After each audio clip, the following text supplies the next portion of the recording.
Welcome to the Expert's Journey podcast, where we're all about creating your path to impact. Join your hosts, Dixie Mary Carlton from Indie Expert Publishing and Mr. Web Marketing Brad Houck, as we look at how you can grow your business and influence by leveraging your knowledge for profit.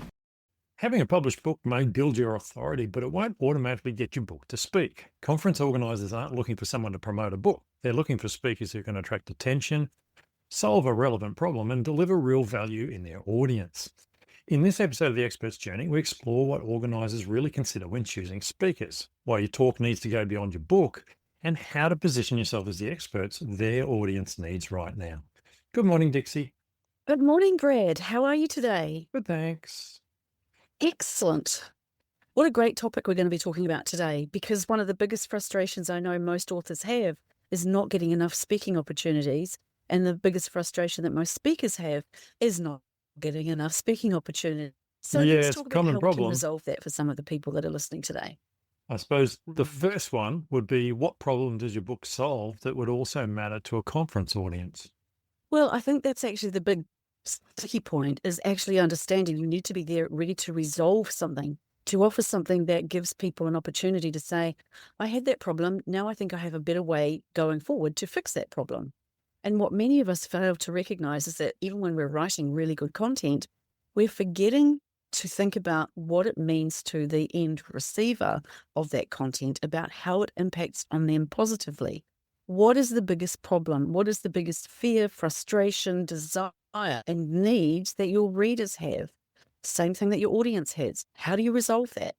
Yeah, exactly. It's all about solving people's problems. And certainly when it comes to hiring speakers for an event, yeah, it's great that you've got a book, but how does that book help solve the problem? And how does what you know that may not come directly through that book help the audience solve the problem? Because in the end, people are there for a reason, and that is to get better. So we've always got to keep that in mind. That's the approach that you're going to be hired under. We've got this problem, or people are facing these problems at the moment.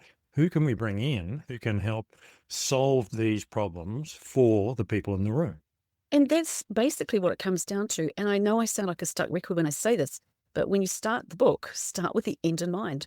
What is it that you need to be resolving and addressing? And then lead with that when you pitch yourself for any conference event. Now, you may be someone who is fantastic at leadership or dealing with middle management or helping teams to be more adhesive, but you've got to find an angle that's a little bit out there or more controversial or interesting or different than what every other leadership or management or team speaker is speaking about. And that's the first thing to get right. And you need to be thinking really in terms of niching it down quite tight. So if your specialist area is leadership and actually helping people as you do to deal with people in leadership who are right at the front of a crisis, then how do you articulate that? Finding the best way to say, I'm not your average leadership expert. I'm the leadership expert that your people need when the stuff all hits the fan. And this is how I deal with that. So finding those ways of saying, and this is how I deal with that. These are the takeaways that people will get when they come to hear me speak. And your speaker sheet should clearly articulate what those takeaways are. The person who's doing the briefing session with you when you are booked to speak should clearly understand exactly what is going to make the audience sizzle when they are standing to you. Yeah, absolutely. It's really important. What makes you different, of course, but there's only so much content to ever be covered about any topic unless it's a brand new thing that's being developed right now, such as, say, molecular biology or something. But what makes it different is that someone can hear the same content told by another person and it doesn't cut through. But then you tell it in your way from your perspective and it does cut through. So that's really important to understand, of course, is that your uniqueness is what makes you different within that topic area. And then, of course, niching down and being specific to target specific problems. Like I talk about crisis leadership. I'm not interested in leadership on a day-to-day basis necessarily, although I do talk about that. I'm talking about when the thing hits the fan, how do you lead in those situations? Because I'm a firefighter. So, you as a speaker have to look at that in your own perspective through your own lens. And the easiest way to stand out from the rest of the crowd of leadership speakers or whatever your topic is to tell great stories, give great examples of how you have addressed these issues in the past for people. What have people come to you with the problem of, and how have you resolved that? What are some extraordinary examples of, oh my goodness, this happened and then I did that? Wow. Great learning curve, great story, and it tells from the stage brilliantly so that I'm known as the guy who speaks about how this happened. Like, for example, we both know Tim Gard. He's a great comedian, comedic speaker. One of the things that he is most well known for is him talking about the sweaty fat guy on the plane. Now, he tells lots of great stories, but everyone knows about his sweaty fat guy with the pond scum lolly or something on the plane. Everyone who's ever seen him speak, and people who have seen him speak several times, as both you and I have, can always remember that's the story that is his main point of difference. And so finding that something that people can say, oh, yeah, I know that guy from that. Oh, I know that woman from that particular situation or that particular story. She or he is really good at telling that story. It grows every time you hear it. But everybody wants to hear that because it reminds people of what they need to learn about that situation. Absolutely. The second thing we're looking at is also, how are your talk titles written? Do you write them from your perspective? In other words, telling how great you are, or do you write them from the organizer's need perspective to attract them? So rather than saying, I do this topic, it's more like, this is how this topic will help you. It makes a big difference. I am a big fan of Tiffany Markham, who is a brilliant copywriter and brilliant speaker from South Africa. And she talks about the need to go outside of what you might normally think about in terms of expanding your boundaries of creativity. So when it comes to a great topic title, how can you definitely go well outside of what might be obvious? So instead of talking about, for example, I'm a great leadership speaker in times of crisis, come back to something like the eggs on the floor, the whole carton, something that people can resonate with as a metaphor, as a series of metaphors or things that relate to that people can instantly get a picture in their head. I'm a big fan. And by the way, definitely it's worth looking at what Tiffany Markham talks about and how to do that really well. But I'm a really big fan of things that grab your attention, make you think, what's that about? And that well, you know you've got someone. So putting some really good time and effort into finding a brilliant way of just arresting someone's eyes as they're going down the program, saying, oh, what? The eggs on the floor? Hello? Yolk? What? Just get creative. Absolutely. One of the other things I like to do, and I've been doing it quite a bit lately, is to actually use AI to do deep research on current topics that are alternative points of view on a specific thing that's happening. So rather than looking at it straight on like we normally would, I will often do research into what are alternative ways of looking at this, or what are other people saying about this that is not the normal way of looking at it. Because I'm looking for those different angles. I don't want to talk about the same boring leadership topics. I want to come at it from a different perspective. And sometimes it's really good to dig around on the internet and find out what people are coming from different angles for. It really gives you an alternative way of approaching a topic. Markham, for example, she's just written something brilliant about dropping an earring in the toilet. And that is an amazing way of looking at something that's completely irrelevant on the surface, but makes you think, huh? And the thing is with AI can do some of that thinking for you. But unless you start really expanding your brainwaves into that creative space and looking at all of the different ways that you can create a picture in someone's head, when they are looking at, well, how different is this going to be? Or it's going to be just another boring speech, then the more power to you with being able to really get people's attention. Yeah, some people are really good storytellers, and I think it's a key. When you got your angles, you can come up with your stories to go with those. And some people are really great at coming at from an entirely unpredictable angle that no one else would do. I suppose that's their superpower. But on the other hand, everybody can tell a story. So once you've kind of got your bullet points and you've thought about what you're going to put there from your one sheet where you've got, your different speech topics, then when you get on stage, you start to bring in those really unique elements that people will remember you for. Exactly. And I think a lot more needs to be said about the power of a good one sheet, where you are actually dealing with the fact that the person first looking at your one sheet might be the PA or the EA of the person who's actually going to be helping to make the final decisions. So you need to be putting yourself in their shoes and saying, this person has had to maybe download a dozen or more one sheets to put in front of her boss or bosses or group or council to make a decision about who they're going to get to speak. So if you put yourself in that person's shoes, your one sheet needs to really stand out with great titles, with great promises of good stories, and being memorable and making that person look like they are the star of the show to the people that she's serving. And Absolutely. that's maybe the real power to it. Yeah, and also moving on from our one sheets, you've also got it when you get someone on the phone, you've got to talk to them. And this is where I find a lot of people get tongue-tied. It's that old thing, what do you do? Well, can you explain why your message is going to be timely, relevant, and useful for that audience over the phone? Often people get lost in this. They certainly do. I had a meeting with a couple of clients the other day, and the biggest thing that they struggle with is finding the means of answering a question about what's great about what they do.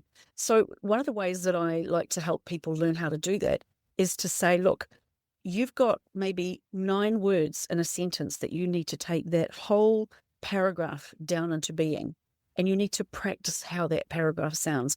You need to practice rolling it off the tongue very quickly and then learning how to say, I'm not going to now stand on the power of what I've just said. So learning to speak in whole sentences is a really good power, especially also with not only sales situations where you need to learn to say the piece and then stop and wait for the other person to respond. That's sales 101. But in media training, that's also really powerful. Now, if you are being spoken to about speaking for a major conference and there's a lot of money on the line, you learn to not say what you want to say and then ramble on to a whole lot of more explanation for 6 sentences or 6 paragraphs worth of content. You need to say, this is my power piece. I have rehearsed this.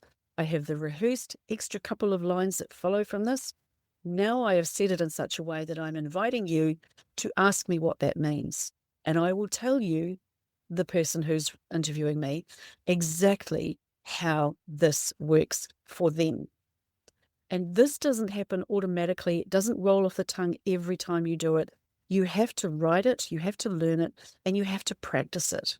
Absolutely. And it's an opportunity to sit down, actually write a list of questions that people are likely to ask you when you say certain things. You can pre-prepare your answers and practice them, at least to the point where you're comfortable replying to those questions.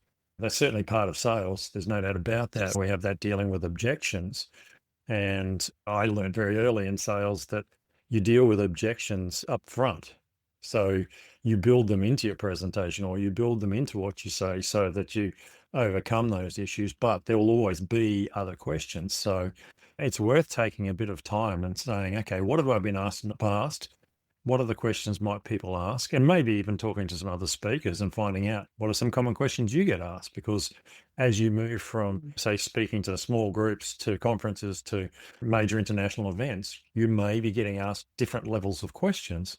So go and seek some advice from people. Most people are free to give that sort of advice. And another thing that you can add to your toolkit with this is learning to think in terms of what if. Now, what if relates to you being able to say to the person interviewing you or to the person who is downloading your one sheet, inspire the question of what if you did this or this? What if you did this and this happened? Or what if you did that and nothing happened? Or what if you didn't hire me, nothing changes? And what if you hired me and this is what you can expect the next 6 months to look like? How well can you articulate that picture in someone's mind very quickly and very easily so they get excited? Exactly. Number four question we've got is, what would make an event organizer feel confident that you can deliver value beyond simply talking about your book? And I know for myself, one of the first things that come to mind is video of you on stage. It's all very well to have testimonials where people say you're great, but nothing beats actually being able to watch you do your thing. That's my personal opinion. I completely agree. And I think video has become so underrated over time because for so many people, it's still a hard thing to do. And I completely understand that. I have been video shy for a long time. I am finally getting over myself about that and getting better at it and putting more effort into video and video testimonial, video, making sure I think that you have some really good guidance about how to do the lighting, how to do short, sharp video work, and also how to then use that video so that everybody can see what it is that you're trying to explain in less than 2 minutes, very quickly, very easily, and over again. Yeah, I think it's really important. I had a conversation with a client the other day about the changing nature of how we use the internet. And we were talking about websites and social media and everything. And one of the comments I made was that I look around, and I watch people around me, whether it's at lunchtime, in a business meeting, at the fire station. And what I do notice is that no one seems to be going to websites anymore, other than to use an app. They'll go to their phone to use an app to read the news, for example. They might open ABC News or something like that. Or they'll be on Reels and they'll be scrolling through short video form. They may scroll a feed occasionally, but it's amazing the number of people that now that have kind of changed over to short form video. And so video has become an even more powerful way of showing that you can do what you say you can do. Yes, very much so. And working with someone professionally who knows how to not only shoot video, but guide you in what you want to do if you're trying to do some of your own video. But when it comes to making sure that you stand out as a speaker, getting a professional real shot, getting someone to professionally edit that, again, with that end in mind, with those questions, that what if, making sure that people can see exactly how brilliant you are, that the audience is engaged with what you're doing, and to ensure that there's more excitement than apprehension when someone sees what you're capable of. Making sure that you've answered a lot of those questions, it's like overcoming those objections early, but ensuring as well that when someone sees you, they feel that connection with you. And I think working with a professional videographer is the best way to make sure that happens. And then you can go out and do a lot of your own work if you want to, but you have to have some good dollops of high quality professional videography work within your toolkit. Yeah, absolutely. I mean, I go and check people out and I'll run a LinkedIn check, I'll run a Google check, and then I'll go looking for video, either reviews or whatever about a piece of software or a person, whatever it happens to be. And one of the weirdest things is when I was looking, for example, this morning at a piece of video editing software and I went to YouTube to see if there was any videos about it, and they didn't have any videos. And yet they're a video editing piece of software. And I was like, what Wow. piece of software is selling online? There's no videos about themselves. And so it's really funny. People do all this research. And so they are looking at you. They are looking at those pro reels that you've got. They are looking at your live to camera stuff. And also they're looking at the other stuff that you do for podcasts, et cetera, et cetera. So they're going to graze the internet, as they say, for a lot of different content as part of the decision-making process. There is no doubt about that. I think you need to think very clearly about when someone's wanting to book you to speak, you are possibly going to be featured in a boardroom conversation where someone is going to table your one sheet, then they're going to clip a video to show you in action for 2 minutes, no more than 2 minutes, and 6 people are going to sit around the table and take a vote on you versus somebody else. How do you make sure you look and sound and appear to be the most professional of all the choices in the room? That's what you've got to think about before you even start the pitch process. Oh, absolutely. So, last question was, are you positioning yourself as an author who speaks or as an expert with a message the audience needs? And this is really important because there's a lot of authors out there who don't speak, and there's a lot of speakers who don't author. There's a lot of experts who speak. So, as someone who has a book, are you positioning yourself as an author, or are you saying my book is part of who I am, part of my business, It provides other information, etc. How do you put all that together? Because you've got to get the thinking right in your head, because that changes how you approach things.